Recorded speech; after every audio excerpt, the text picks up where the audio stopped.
reading from Bhagavad Gita as it is, translation and commentary by His Divine Grace A.C. Bhaktivedanta Swami Prabhupada, founder Acharya of ISKCON. Jai Praladananda Maharaj Ki Jai. Hare Krishna.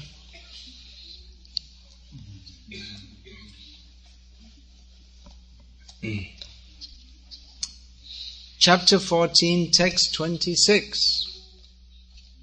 You have another seat for Maharaj? Raised asan.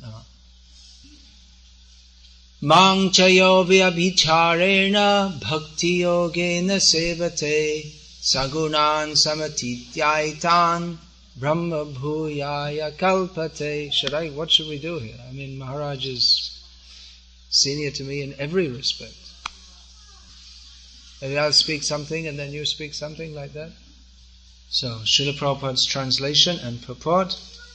One who engages in full devotional service, unfailing in all circumstances, at once transcends the modes of material nature and thus comes to the level of Brahman.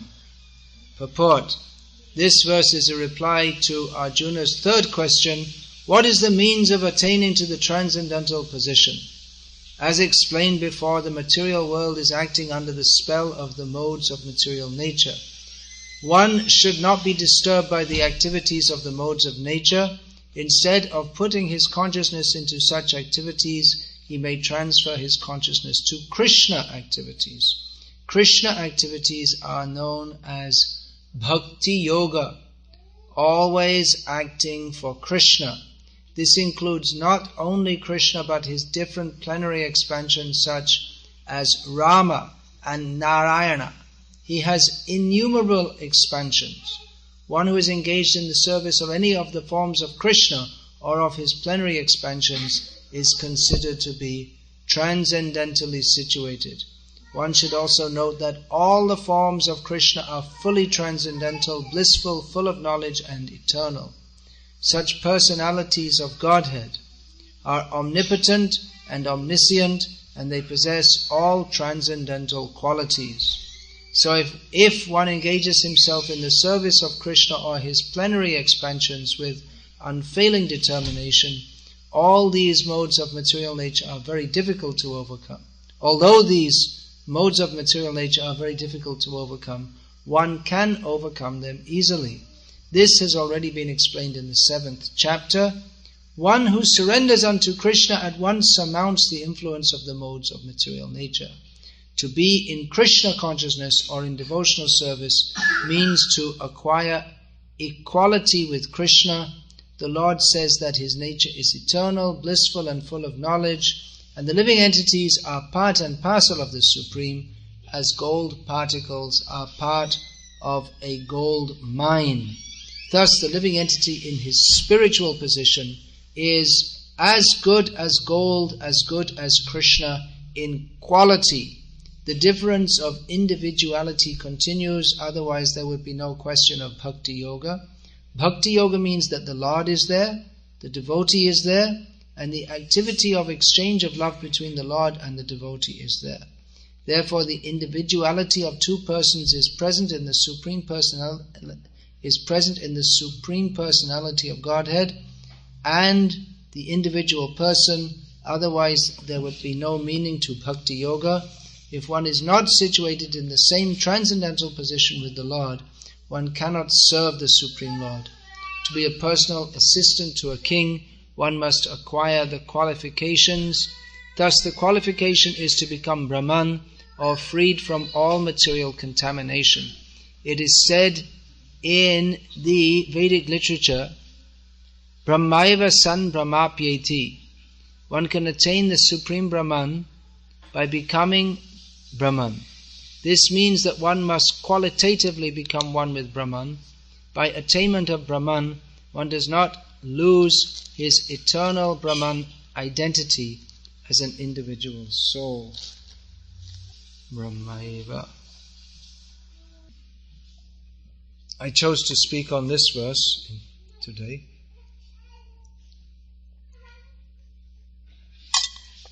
When Dhananjay Prabhu approached me,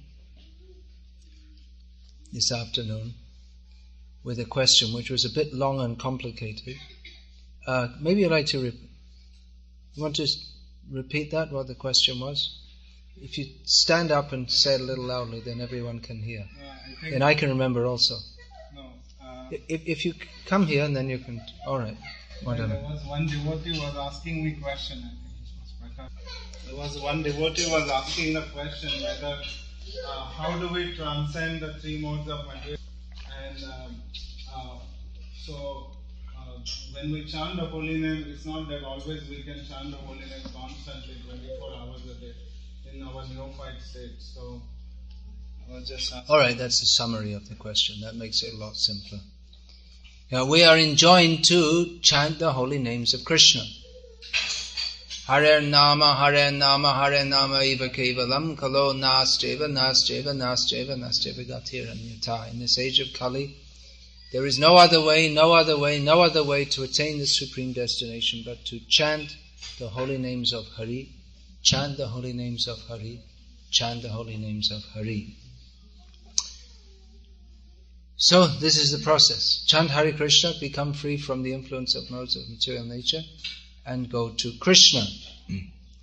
But a doubt is raised, or a query is raised, that when in our neophyte stage we can't chant Hare Krishna all the time. And even theoretically, if we had the opportunity to do so, theoretically, even if we had the opportunity to do so, we probably wouldn't have the taste to do so. But practically speaking, most devotees in the modern age don't have the time to do so either, because everyone's busy with various activities for maintaining the body. The Vedic literatures enjoin us, and Srila Prabhupada stressed this again and again, to live simply. Because if we don't live simply, then if we try to artificially increase our necessities, then we become entangled in so many unnecessary activities which divert us from the real purpose of life. And that is very much the situation in modern life, in which everyone is working very hard to maintain what Srila Prabhupada repeatedly pointed out are artificial necessities. There's a machine for doing everything. I'm just surprised that everyone doesn't have escalators in their homes. Still people walk up the stairs. They don't take them. Most people don't have escalators in their homes. That much exercise they have. Most people still don't use electric toothbrushes, although there are. If you're really machine oriented, you can have an electric toothbrush also. So we take these things to be normal. The motor car civilization. Yesterday we were in Boise, and so to hang the clothes out to dry, there's no line to hang them, even though it's sunny, no sign of a cloud. But there's no line to hang the clothes on because they're always dried in a machine. They can't imagine hanging clothes on a line to dry them. So it's a society of artificial necessities, but to produce all these things like drying machines which dry your clothes without having to go to the terrible strain of hanging them on a line, then you have to go to the terrible strain of producing it. And if you don't yourself produce it, you work for it, you have to go to the terrible strain of working hard to produce all these things. This is called ugra karma, which Srila Prabhupada sometimes translated as pungent activities, or gross activities, very gross society. So, we don't have time. Mostly people don't have time for proper sadhana. It requires some time.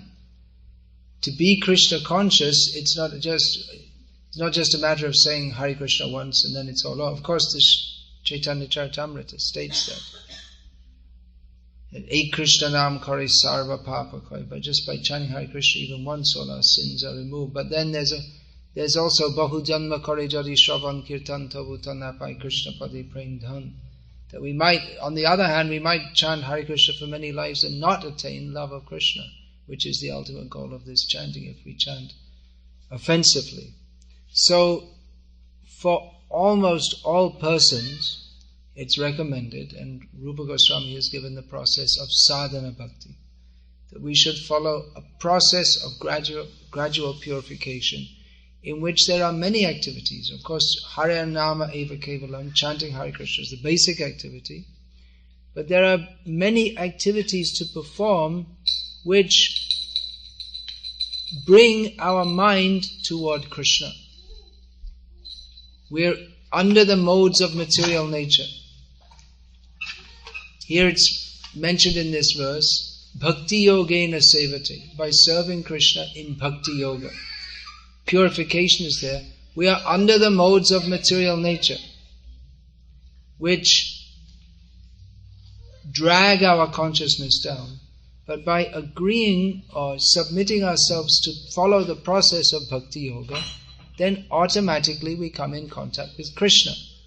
By hearing about Krishna, by chanting the names of Krishna, by seeing the forms of Krishna, by decorating the forms of Krishna, by vowing to take only food offered to Krishna, then just as Krishna is completely pure and transcendental, we also become pure and transcendental. But the question comes then, if we don't have inclination to follow all these processes all the time, or if we don't have the opportunity to do so due to our family or work commitments, then what happens? What happens is we become involved with the modes of nature. That's what happens.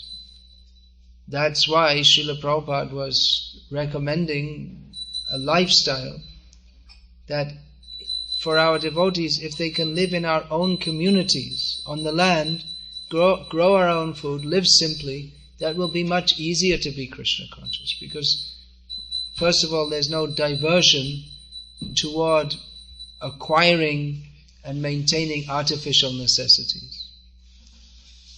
There'll only be association with devotees, and in that atmosphere we can always be Krishna conscious. Just like butter. You all know where butter comes from, don't you? It comes from a supermarket, right? Mm-hmm. Is that right? Has anyone even seen anyone churning butter by hand? Has anyone seen it even? You've seen it. Have you done it? You do it. Some people do it home in the blender, in the mixie, in the modern age. But there is the system of going like this. Still, not much, because now all of India is electrified, so they do it by machine. There is still the system. So like this, that's described. The gopis, they would churn the yogurt and make ghee like this. So, what were they doing when they were churning the yogurt? They were chanting the glories of Krishna, isn't it? So that traditionally, the pious people in India, where that culture was being fostered, they would do that in the fields, ploughing the fields, walking behind the bulls. They would sing songs to Krishna, isn't it? You know this? Probably most of you, your forefathers, were doing this.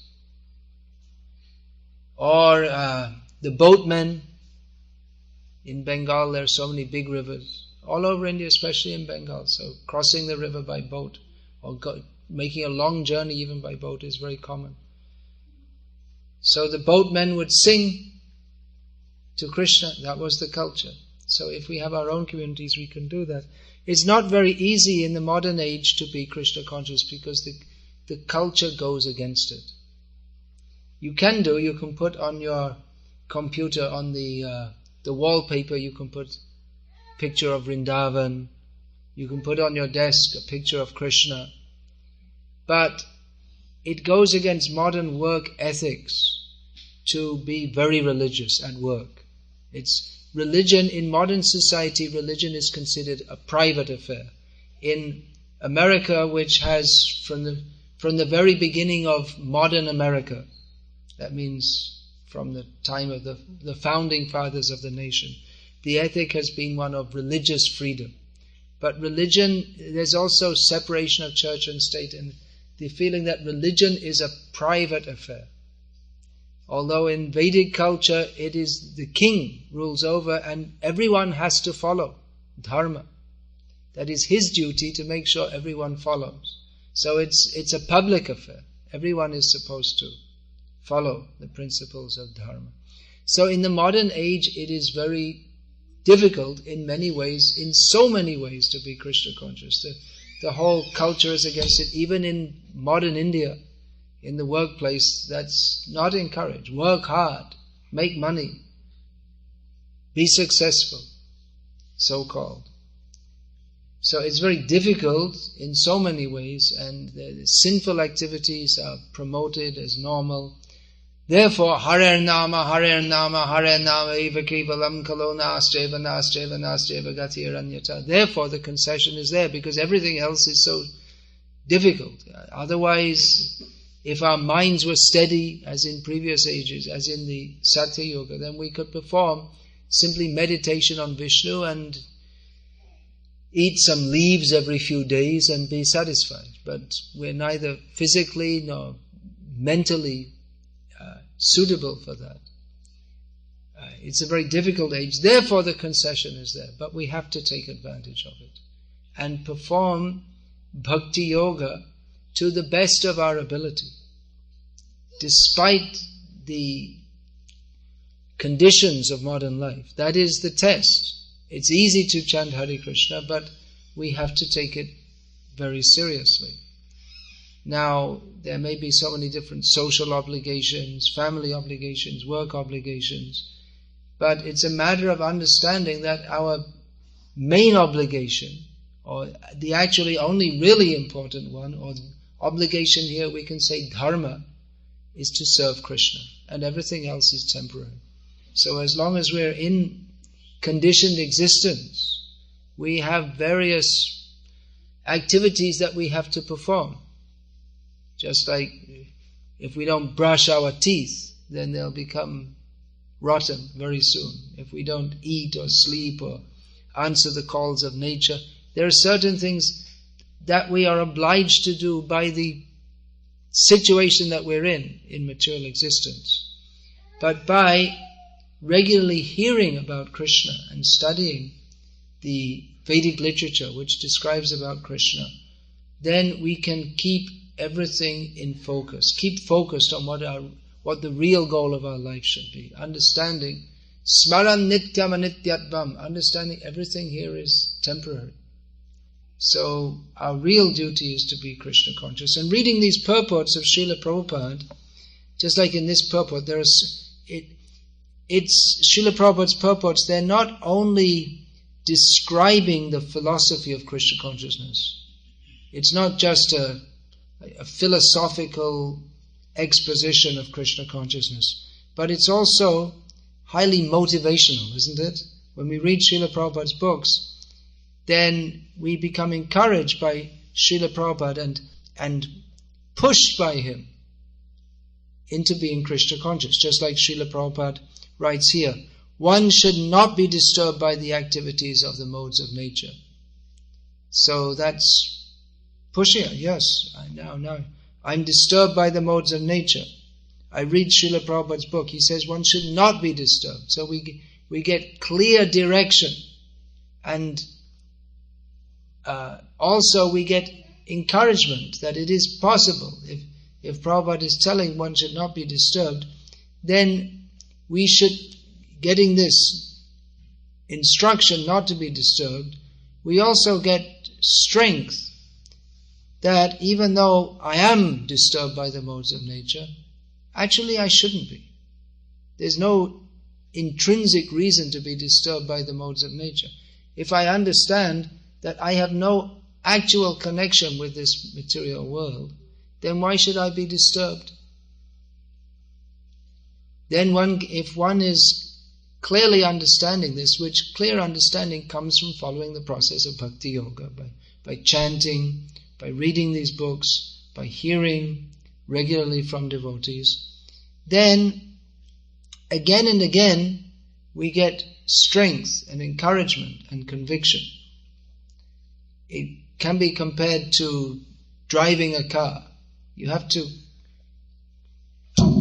know where you're going, keep focused, and even moment by moment one has to be alert and adjust the steering wheel. So like that, one's life goal has to be focused on Krishna. Savai mana Krishna padaravindayoho. Beginning by placing the mind on Krishna, and if we become disturbed this way and that way, which is quite natural when we are in the atmosphere of the material energy, and we are conditioned since time immemorial by the material energy. But by following the process of bhakti yoga, what happens? Mang chayo vyabhicharena bhakti yogena sevate sagunan samatityaitang brahmabhuyaya kalpate. We gradually become fixed in the transcendental position. But that bhakti has to be avyabhicharini bhakti, which means undeviated. Here Srila Prabhupada translates as unfailing in all circumstances. Now the question comes, well, that's what we're talking about, that we're getting deviated, so how are we going to come to that platform? So the point is that has to be our goal. It's not usual that one immediately comes to the transcendental platform. It's not such a simple thing that after millions of lifetimes of being entangled in the material energy, it's not like, putting some coins in a vending machine, pushing a button and out comes Prem Bhakti. It's not that.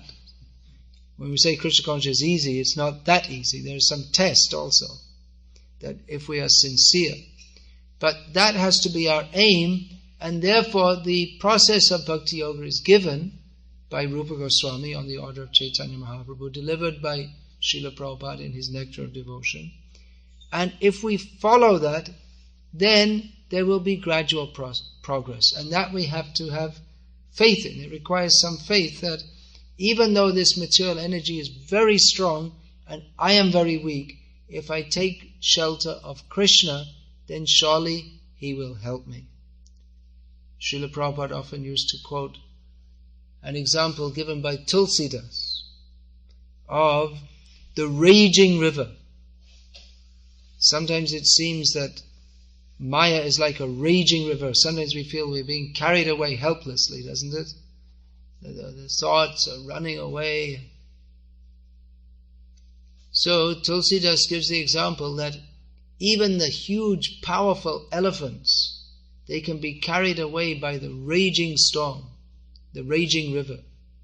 So even someone who's supposed to be a yogi or very advanced in controlling the senses, he can be carried away by the raging current of material desires. That's frightening, isn't it?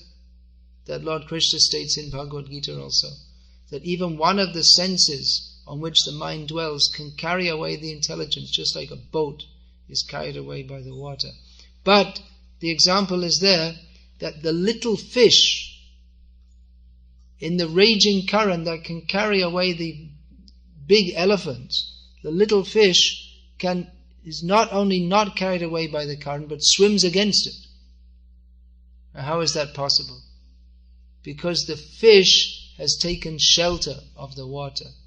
The fish is of the same nature of the water. The fish is a creature of the water. So if we take shelter of Krishna, then even though we are very tiny in comparison with the material energy, or even though we may not be very good yogis, now in the modern Western world, I was just on the plane the other day, I was seeing someone was reading a book about Kundalini Yoga. So all these processes of yoga have become very popular. I don't know how many people are seriously trying to control the senses. I doubt it. But even there may be yogis. Even now you can go to Kumbh Mela. I last went there in 1989. And you can see yogis. They come out of the Himalayas and they have this jata, this long matted hair, which some I saw went down to their feet and even a few meters beyond. Now how long does it take to grow hair that long? Maybe a few hundred years. So very old. So sense controlled that they control their life airs so they don't leave the body. They remain. I've seen over the years some people who,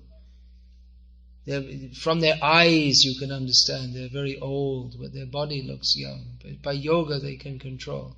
So I don't think there's anyone here who can do like that. Is it control the breath? So maybe Prahladananda Maharaj, he's good in yoga also, good in bhakti yoga.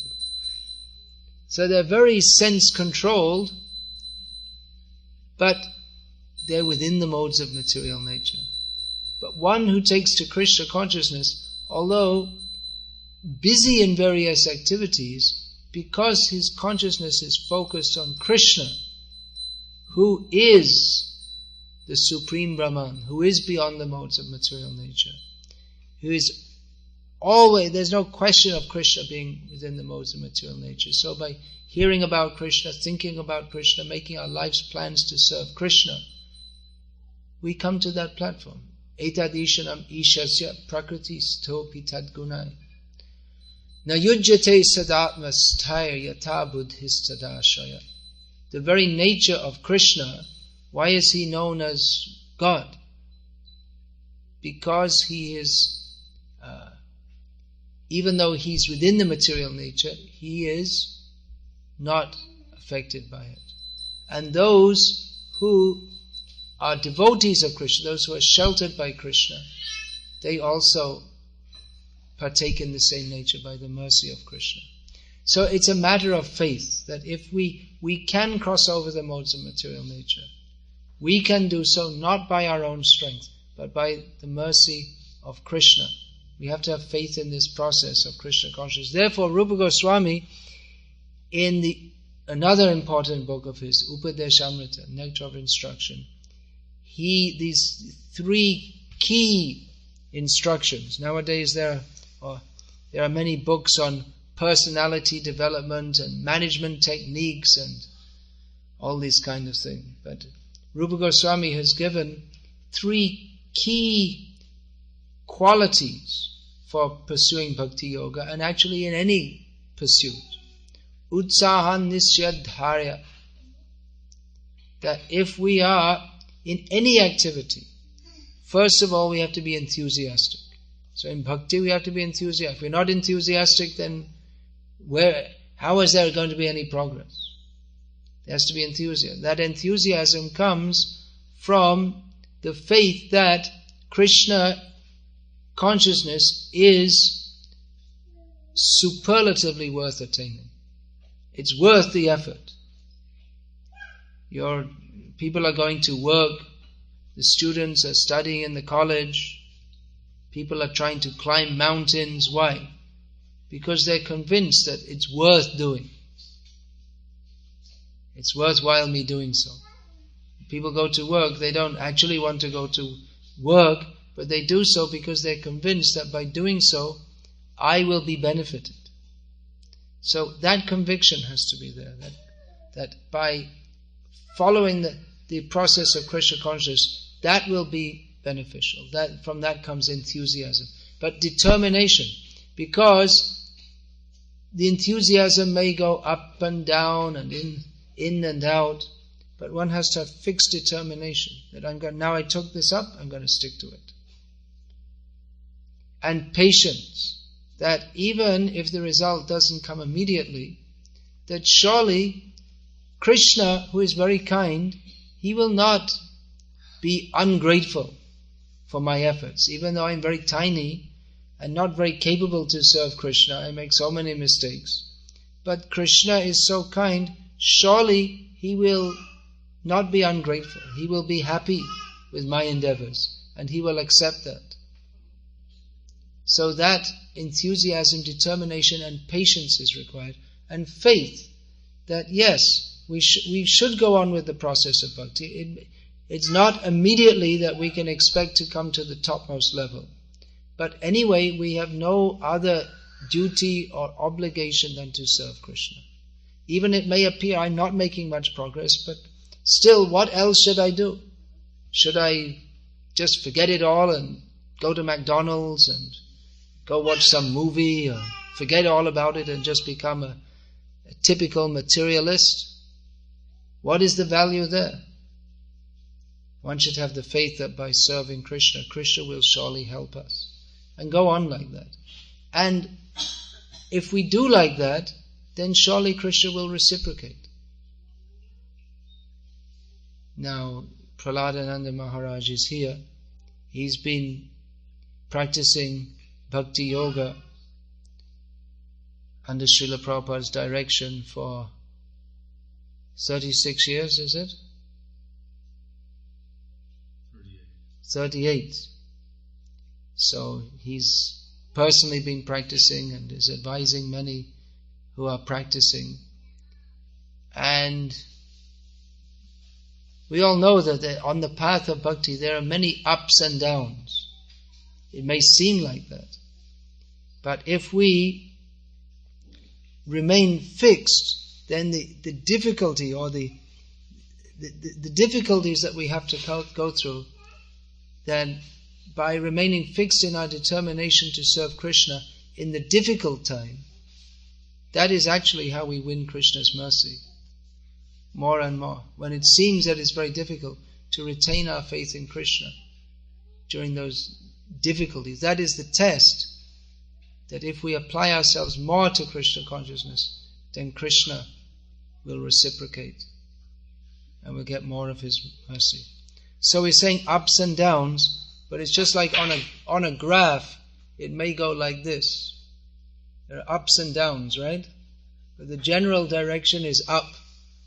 So actually in bhakti there's only up. There's no down. It may appear that there's some little troughs. Those are tests. That will always be there. But we should have the faith that by sticking to Krishna, He will pull us up. Chanting Hare Krishna is always purifying, as long as we avoid offenses. Maharaj, you want to speak something? So, please do so. And you have another question if there's time for that. So I'll vacate. You can answer some questions. You can answer the questions first. Well, there is another question. No, I don't have any. No, you had the other one, the other subject? No. You don't want to take that up now? All right. Maybe that was covered in the first one. All right. The answer to that question is chant Hare Krishna and be happy. It's a similar question. There's discouragement from various circumstances, but what to do? Even in the society of devotees, there may be some rubbing, but what should we do? We go on chanting Hare Krishna. Yeah, so any questions, please? And then. Sir, how to control this mind actually? When we chant, mind goes hither and thither. Has anyone ever heard this question before, ever had this question before? How to control the mind when we're chanting. The mind goes hither and thither. Does anyone else have this experience? No. Prahladananda Maharaj, you'd like to answer that? You need to be some kind of a yogi to take that out. This is one of the most frequently asked questions, as you may have experienced. Instead of trying to control the mind, we should try to use our intelligence. Prabhupada once was asked that. I mean, there are many different answers. One time he said, forget about your mind. Try to use your intelligence in order to chant Hare Krishna in such a way as that Krishna will reveal Himself to you. Krishna reveals Himself to you, we become Krishna conscious, and the mind will be controlled. We try to just control, as Krishna says in Bhagavad Gita, because it's a very old question. Arjuna had asked the same question, where Arjuna said, Yo yam yoga tvaya prokta, samyena madhusudana, etasya hamnat pashami, chanchalat stiram. Chanchalam himana Krishna, pramati balavadridam, tasyaham nigraham manye, vayor iva saduskaram.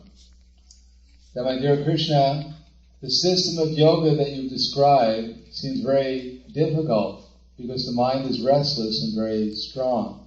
The mind is restless, turbulent, very strong, O Krishna, and to do it is more difficult than trying to catch the wind. So Krishna answers the question.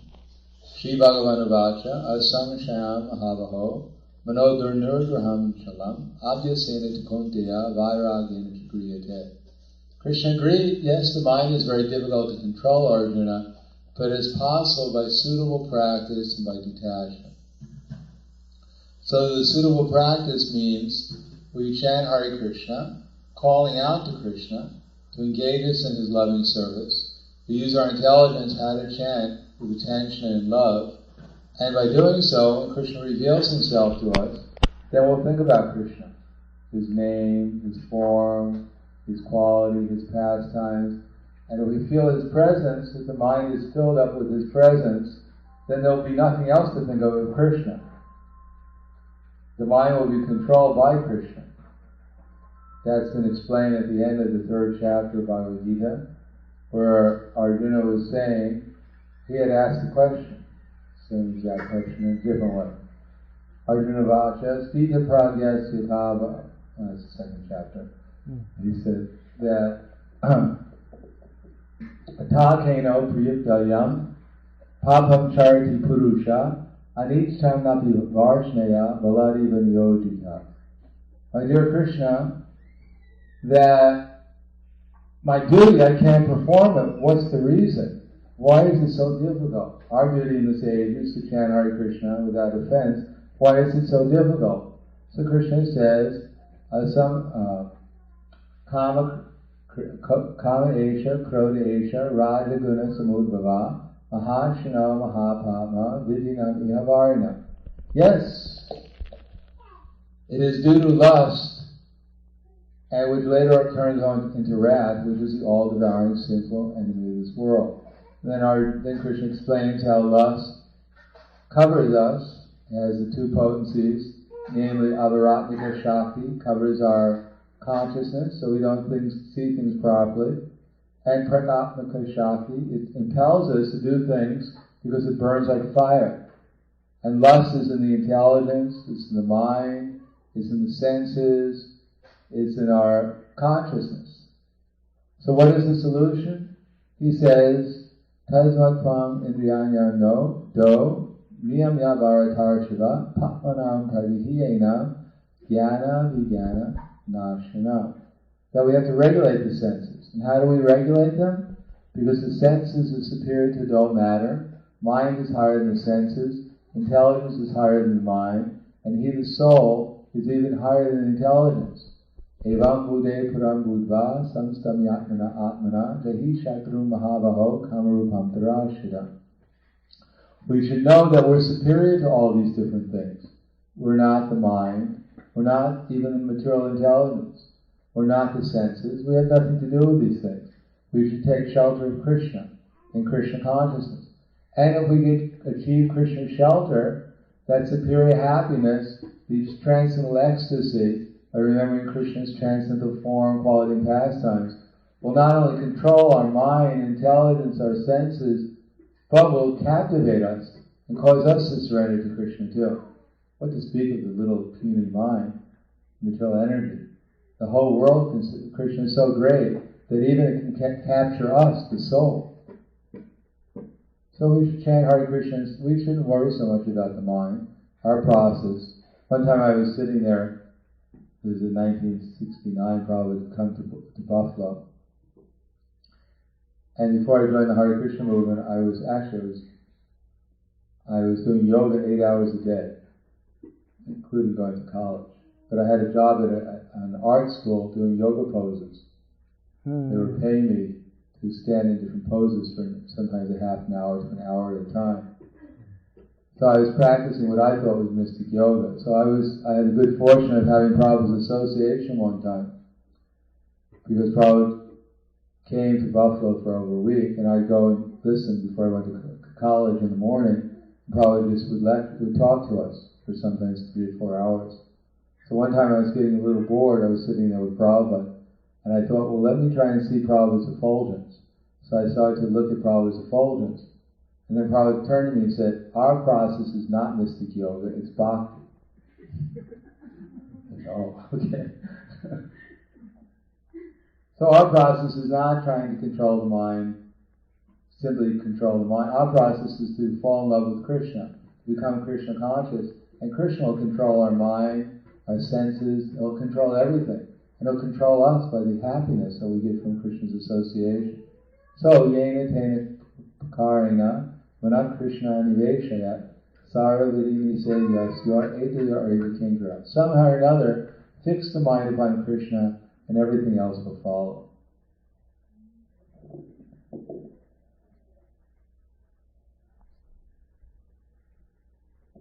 More questions?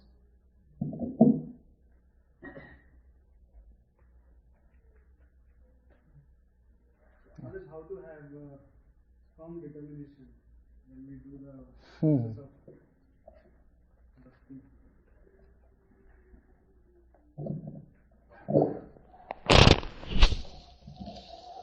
How to have firm determination in bhakti? Well, these are one of these how-to questions. How to be sincere, how to be humble, how to have firm determination. These are all components of bhakti. By performing bhakti, bhaktya sanjataya bhaktya. From bhakti comes bhakti. Bhakti means to associate with devotees, chant the holy names of Krishna. So all these qualities, they come, first of all we have to want that. I was talking about that I think you just came in, you went out, or? Yeah, I was talking about that. The other thing is by association. If there's some quality that we feel we want to develop, we should associate with devotees who have that quality. Another question is, well, why don't we have the determination? Why not? What else do you want? If we don't have the firm determination to attain Krishna, that means we want something else. What else do you want? You asked me a question, now I'm asking you one. What else do you want in life? Everything except Krishna. Then go to hell. That's where you're going. Then you won't get Krishna. We have to decide what we want. What do you want? What do we want?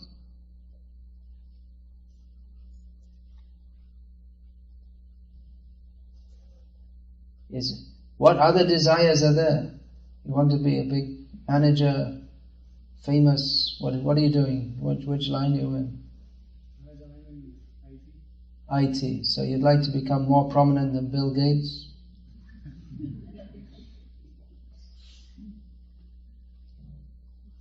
That's this, Sangat Sanjayate Kamaha. By associating with devotees, we develop the desire to be Krishna conscious.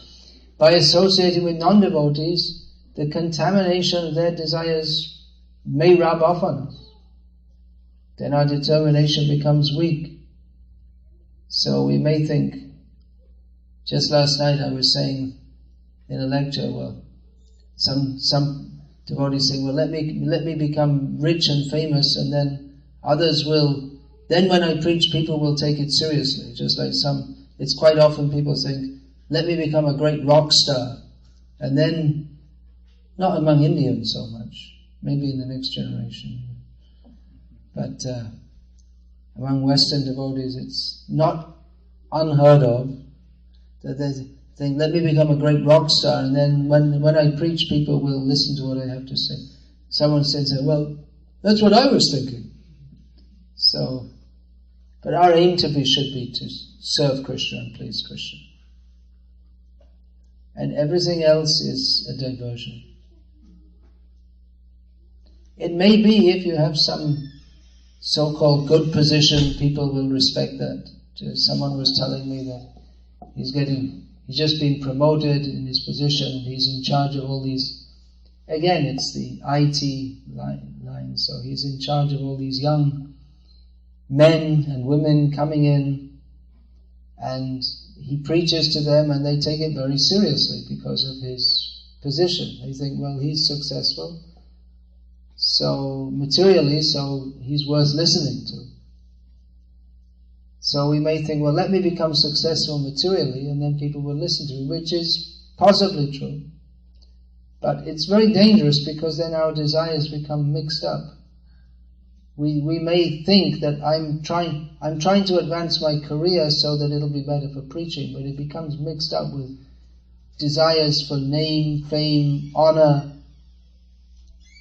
So we have to be very careful. Another danger is that by having the firm determination to become materially progressed, then the firm determination to become Krishna conscious goes down. Bahu shaka hi anantascha buddhiyo vyavasayanam. By cultivating desires other than those to be Krishna conscious, then we can't have the desire to be truly Krishna conscious.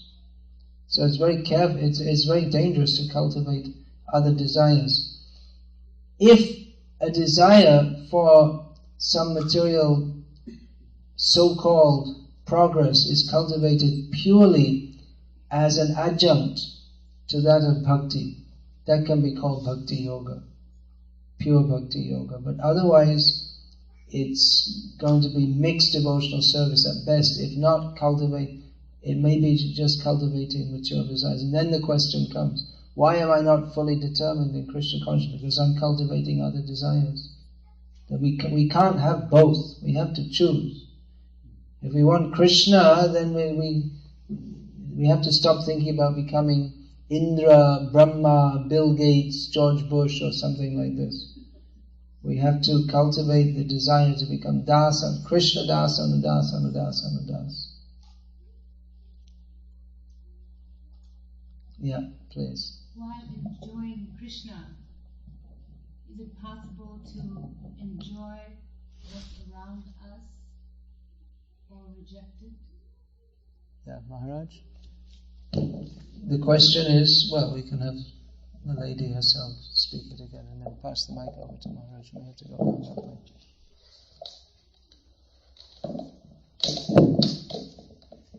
While we are enjoying Krishna, can we enjoy what is around us, meaning the world, people, things, or do we just simply reject them all?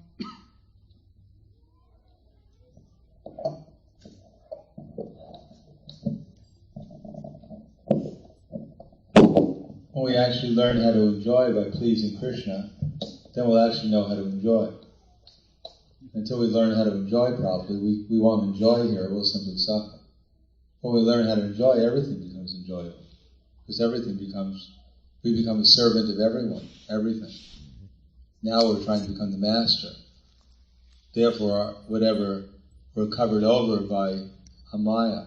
Just like if you go on society here and you try to steal everything you see, then the police will come and arrest you. And you'll have a good opportunity to enjoy in the prison house, whatever is enjoyable there. But if you act like an honest citizen and utilize the energy in the society properly under the laws, then you can enjoy everything. You can even go to the prison and do a Krishna conscious program there. So when we recognize how everything here belongs to Krishna, everything here is meant for Krishna's pleasure, and that only in that way can anyone be happy, because Krishna is the only one who can actually benefit anyone, then everything we do is enjoyable. And when we think we're the enjoyer, when we think we're the controller, when we think we're the benefactor, then we won't enjoy anything, we'll just suffer.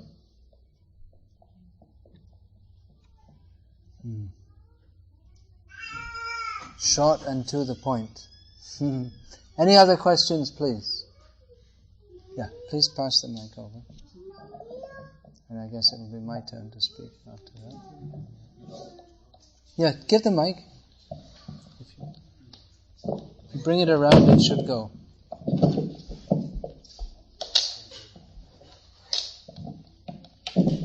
Please accept my humble obeisances.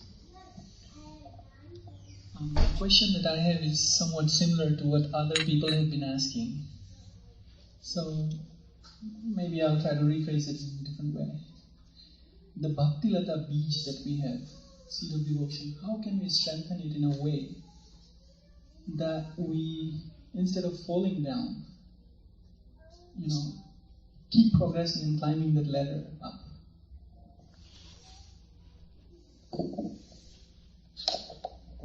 Is everyone familiar with this analogy, the seed of devotional service?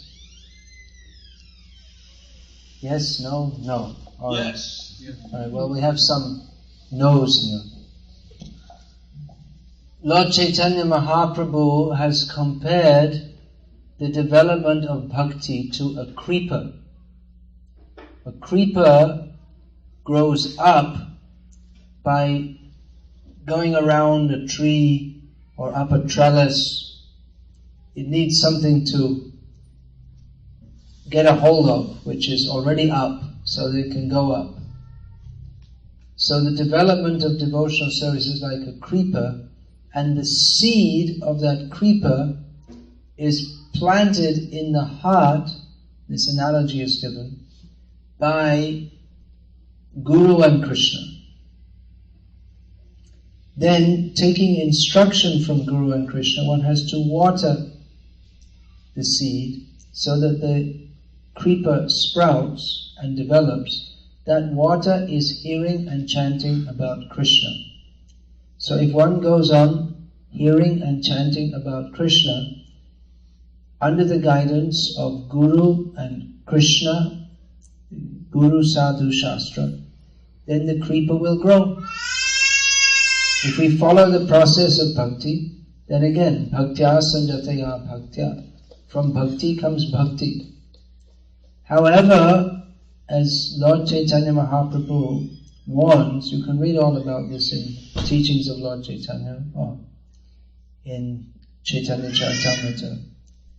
We have to be careful of the mad elephant.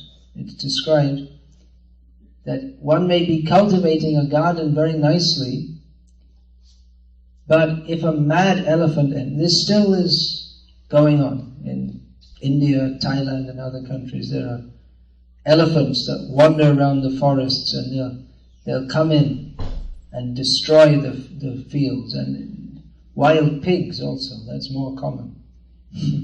They just come and they'll just destroy all the work you did cultivating the crops for so many months, and then they just come and destroy it all. So one has to be very careful to guard against the destructive elephant. What is that? Of making offenses. So that in summary, that if we follow the process, then by Krishna's grace we can make progress. But if we make offenses, then all the progress we've made can be wiped out very quickly. So we have to guard very carefully.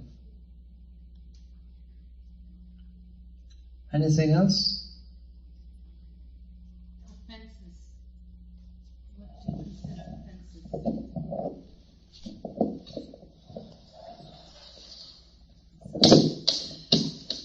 Offenses. Can you give us some examples?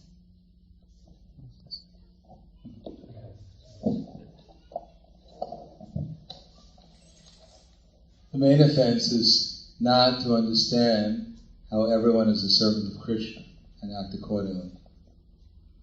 From that comes all kinds of illusions, like jiva hingsa, being envious of other living entities, puja, wanting worship, wanting gain, lava, wanting some position, pratishtha. Then there is also, what are the other ones from there? Seva aparad, nama aparad. Oh no, I mean from that verse. Lab Puja Pratishtha Jata, then Nishidachar Kutinati Jiver Himshan. Yeah, Kutinati, Nistra, which means that Nisidachar, not acting according to the regular principles. And Kutinati, what is that? Duplicitous behavior. So basically speaking, forgetting that we're simply servants of Krishna through his devotees, acting whimsically according to whatever imagination we have by identifying with his body, and thinking others are their body also, instead of seeing others as the object of our service or compassion, seeing others as the object of our envy, that we want to enjoy others rather than serve them. So that's the main problem. We contemplate the objects of the senses, we want to enjoy others, and because of that we try to control them. We try to make arrangements for our own sense gratification, rather than making arrangements for Krishna's sense gratification.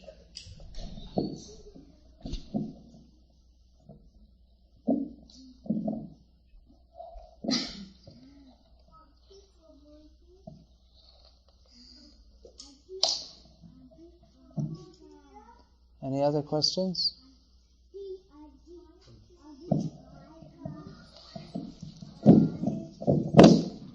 Quick and easy question.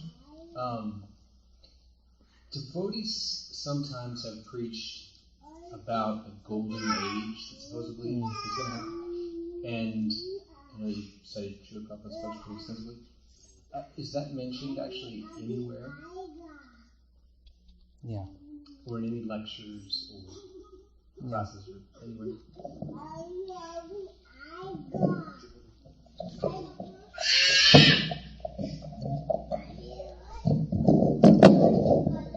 It's mentioned in an ancient scripture, Brahma Vaivarta Purana, that within the dark age of Kali, the age of quarrel and hypocrisy, there will for 10,000 years be a golden age in which devotees of the Lord will raise their arms and chant the holy names of Krishna.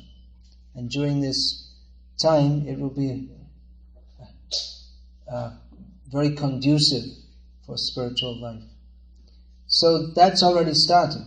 Now you may think, well, how is that when there's so many bad things all around us? But the fact that the Krishna conscious movement is going on and people can take advantage of that, that is so auspicious that it cancels out all the effects of Kali Yuga. That means that even Kali Yuga is going on, but anyone who takes this Krishna conscious, they can be free from this. Kali Kalmashan Nashanam, by the effect of chanting Hare Krishna, Krishna Krishna, Hare Hare, Hare Rama, Rama Rama, Hare Hare, Iti Shorashakam Nam Kali Kalmasha Nashanam. That's an answer to the question also, your question. Natah Parataropaya Sarva Vedeshu Drishyate. That despite the terrible effects of Kali Yuga, by chanting these names of Krishna, one can be freed from all the contaminations of Kali Yuga. There is no better process mentioned in all the Vedas. So that's a golden opportunity in the darkness of this dark age. Srila Prabhupada mentioned, or at least alluded to that on occasion also. For instance, he said that my books will be the law books for the next 10,000 years.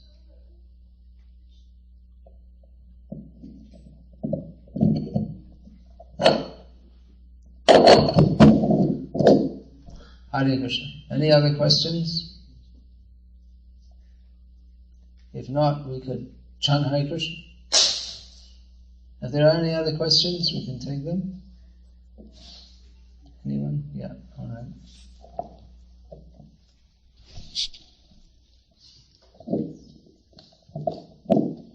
Actually, this is not a question. I was just about to ask you if you could, since you had Srila Prabhupada's association for a long time. I didn't actually, Maharaj has. Although, I've had association, but not what you'd call direct or personal association. Okay. So ask Prahladananda Maharaj. If you could tell us some glories, Srila Prabhupada, during the time when you were associated, or either directly or indirectly with him, serving him.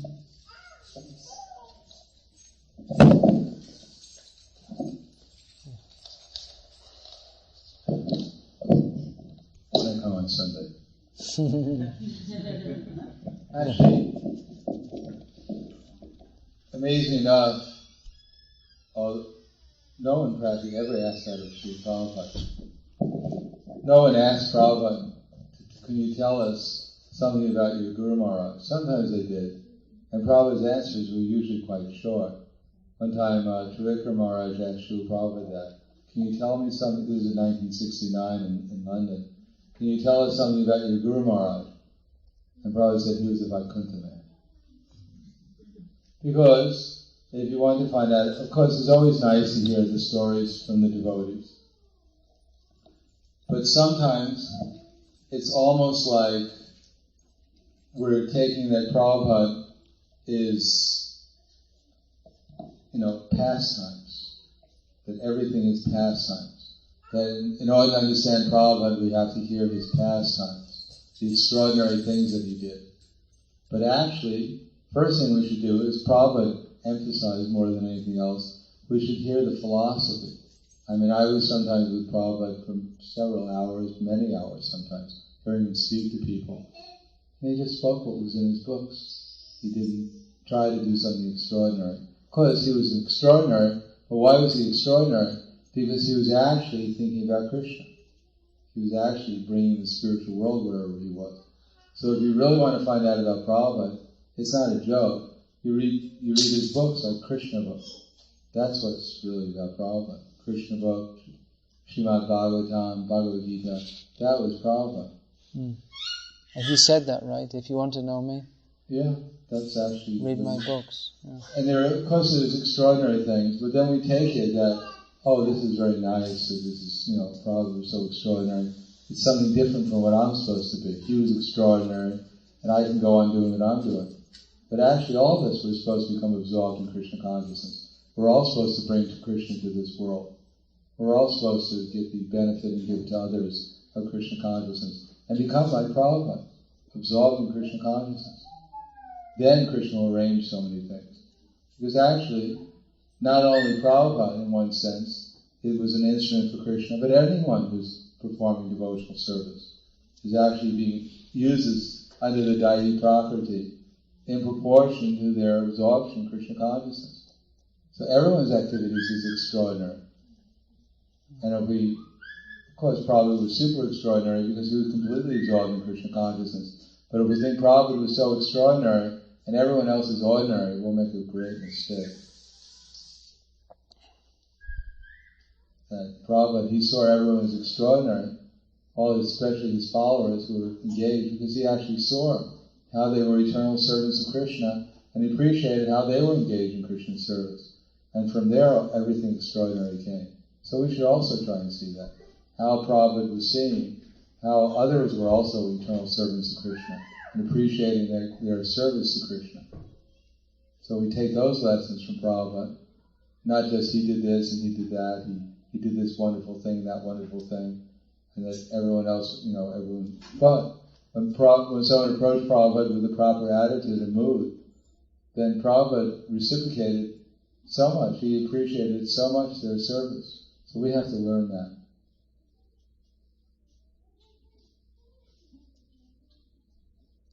Jai, Hare Krishna. So, shall we have Arati? One more question there.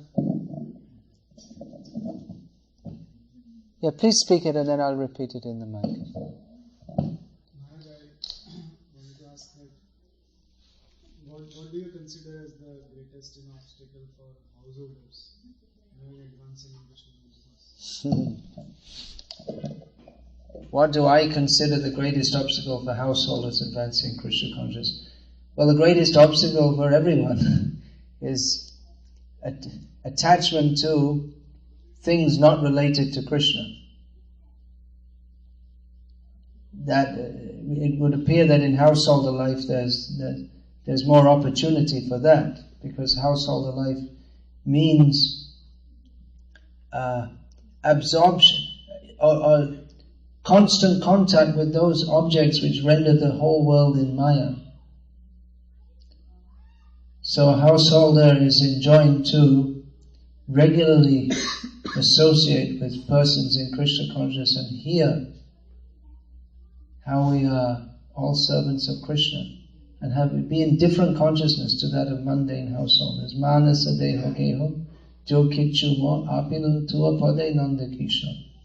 Instead of thinking this is all my home, body, family, mind, but everything should be offered to Krishna. So, chant Hare Krishna and be happy. Remember that we're all eternal servants of Krishna. I'm a householder, temporarily, just a short time we're here. So, our aim is to enter into the household of Krishna. Krishna Shamshakara Charyanacha Jive Daya Name Ruche Sarva Dharmasha. You should Krishna Shamshakara, just our family life for Krishna, and giving up all wrong activities. Jive Daya, try to spread Krishna consciousness. Name Ruchi, personally cultivate Krishna consciousness based on chanting the holy name. Sarva Dharmasa, this is the essence of all dharma. Simple, isn't it? Sometimes we find it very complex. How to do this, how to do that, how to adjust this, that, everything else. Chant Hare Krishna and be happy. Hare Krishna. Srila Prabhupada ki jai.